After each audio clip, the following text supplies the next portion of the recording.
How do you make a mold for soft plastic lures?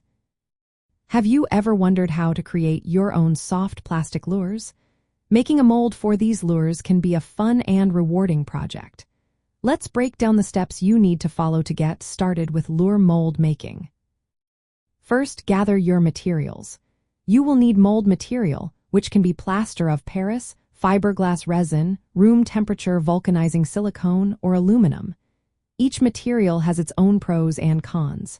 You will also need a prototype or original bait, which is the shape you want to replicate.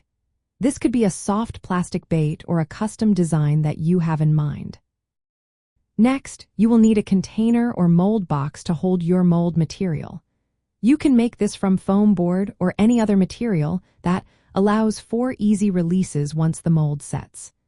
A releases agent is also necessary to help the mold separate from the mold box after it cures.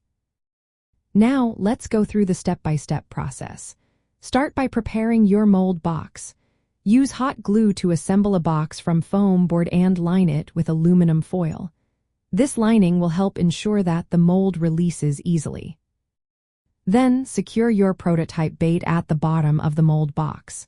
You can use glue, double-sided tape, or thin-gauge pins for this. It is important to keep the prototype in place so it does not float when you pour in the mold material. Next, mix and pour your mold material. If you are using plaster of Paris, mix it with water until you reach the right consistency.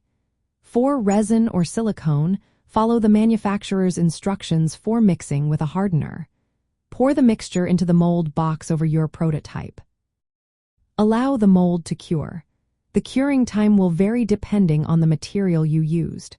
Silicone can set in just a few minutes, while plaster or resin may take several hours. Once the mold has cured, carefully remove it from the mold box. If you used plaster, remember to seal it to prevent water absorption. Creating your own molds allows you to customize lures for specific fishing conditions, such as size, shape, and color.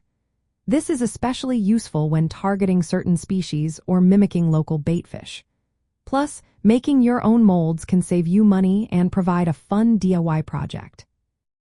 As you get started, remember to experiment with different materials. Each has its own strengths and weaknesses. Silicone molds are durable and easy to releases, while plaster is simpler to work with but needs sealing. Do not be discouraged if your first few attempts do not turn out perfectly. Making molds can involve some trial and error. Always prioritize safety when working with chemicals like resin or silicone. Wear protective gloves and work in a well-ventilated area. With these steps, you are well on your way to making your own soft plastic lures. Enjoy the process and happy fishing.